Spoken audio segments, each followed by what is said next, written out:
Hai semuanya, balik lagi sama calon sarjana. Di tempat paling sunyi dan juga menyeramkan ini, justru terjadi hal paling gila, paling absurd, dan juga paling gak masuk akal. Bukan horor, tapi ini semua nyata dan juga bikin geleng-geleng kepala. Kelakuan mereka bener-bener bejat sih menurut gue guys. So, gak usah berlama-lama lagi. Hai, gue Andre dari calon sarjana, dan mari langsung aja kita bahas yuk guys. Nomor 6, Shannon Camp. Yang pertama ada petugas kamar mayat yang namanya tuh adalah Shannon Camp dan juga istrinya yaitu Stacey, di mana dulunya tuh dia punya bisnis rumah duka gitu teman-teman. Tapi masalahnya bukan yang ngurus jenazah dengan benar, mereka tuh malah nipu keluarga korbannya. Soalnya ada beberapa kantong jenazah nih yang harusnya diisi sama abu palsu, terus abu jenazahnya misalkan nih dari orang A dan juga B itu dicampur-campurin coba. Udah gitu jenazahnya juga disimpannya sembarangan, gak dibalsem, bahkan Shannon juga pernah kerekam kamera tuh mendekati jenazah cuma pakai celana dalam. Aduh, mau ngapain pak? Ya tentunya gue gak akan ayangin hasil CCTV-nya ya guys. Soalnya takut juga kalau akun ini kena tegur tuh dari YouTube. Cuma teman-teman bisa bernafas lega kok. Soalnya kasus ini berhasil kebongkar guys. Dan total korbannya sendiri diperkirakan ratusan atau bahkan ribuan. Karena rumah duka mereka tuh sudah beroperasi lumayan lama. Tapi anehnya Shannon tuh cuma dihukum penjara 180 hari dan masa percobaan. Inilah yang bikin banyak orang tuh jadi marah guys. Karena ngerasa hukuman itu ya dianggapnya gak adil buat keluarga korban. Sedih banget sih, sudah meninggal pun masih bisa menjadi korban tuh kelakuan dari orang-orang jahat seperti ini kan? Kacau, kacau.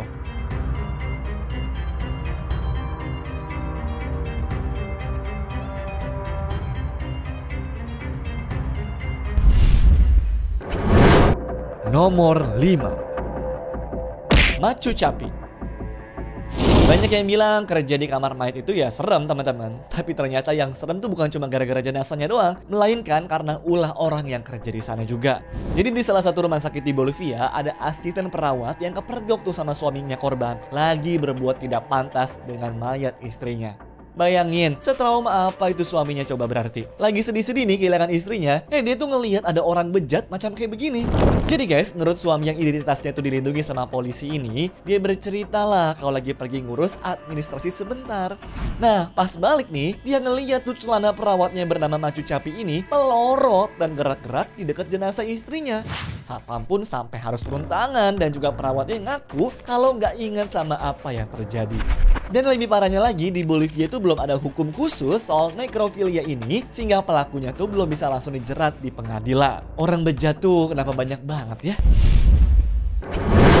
Nomor 4, Jerry Bridges. Kehilangan orang yang kita sayang memang berat dan biasanya petugas jenazah itu dipercaya buat ngurus semuanya dengan baik kan? Tapi berbeda nih guys ceritanya dengan Jerry Bridges ini, seorang petugas forensik dari Jones County di Georgia yang malah nipu ratusan keluarga korban. Jadi begini ceritanya, Jerry selalu nawarin paket pemakaman lengkap ke keluarganya korban, mulai dari kremasi, peti, sampai acara pemakaman. Tapi setelah keluarga itu bayar mahal, janji-janjinya si Jerry ini tuh ya cuma omong kosong doang guys. Soalnya ada jenazah yang dibiarin doang, ada yang dikremasi tapi abunya nggak dikasih lah, dan ada jenazah yang dikirim dalam kantong plastik tuh. Gila kan? Mana udah bayar mahal banget lagi. Berhubung korbannya udah banyak, kebongkarlah kasus ini dan polisi pun juga nemuin kalau Jerry demen foya-foya dari hasil duit nipu keluarganya korban. Dia dihukum lah tuh guys 5 tahun penjara. Tapi keluarga korbannya tetap ada kesel karena merasa ditipu lah di saat kondisinya tuh paling rapuh.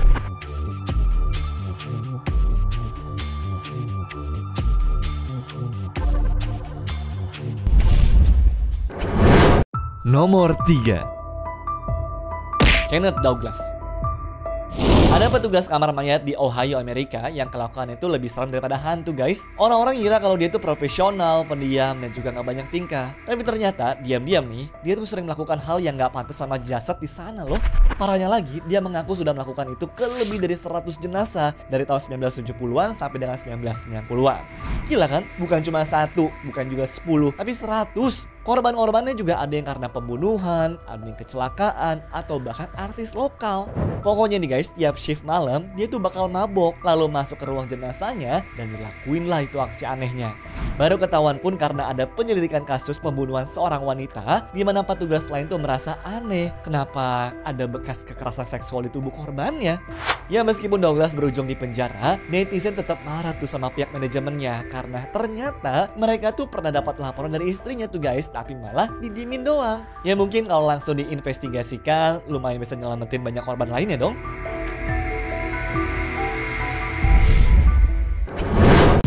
Nomor 2. David Fuller.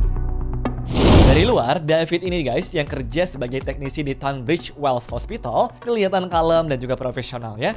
Tapi ternyata selama 30 tahun lebih dia menyimpan rahasia kelam tuh yang bikin satu Inggris nih mungkin pada muntah bareng-bareng kali.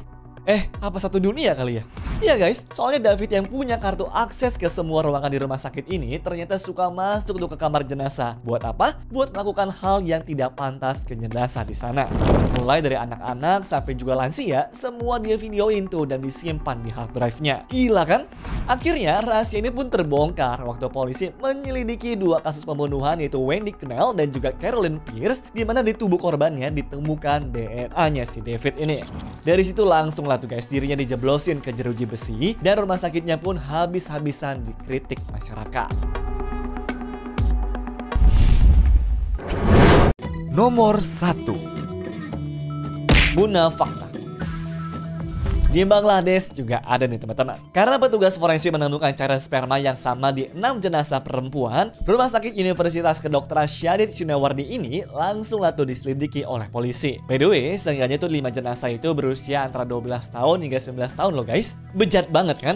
Nah, setelah dicari tahu, ternyata pelakunya adalah Muna, seorang petugas kamar mayat yang sudah kerja di sana selama 4 tahun. Jadi, dia ini diketahui melakukan hal tidak pantas pada jenazah-jenazah itu guys. Waktu polisi mulai interview orang terdekatnya, sang paman itu Jatan Kumar bilang kalau Muna ini memang seorang pecandu narkoba. Tapi ya dia nggak pernah nyangka kalau orang ini tuh guys sampai tega ngelakuin nekrofilia segala.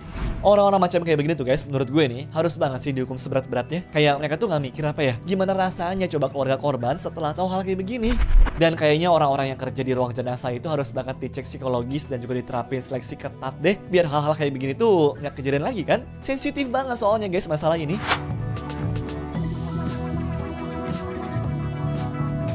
Anyways, cukup sampai di sini ya guys video hari ini. Sampai jumpa di video selanjutnya. Dah.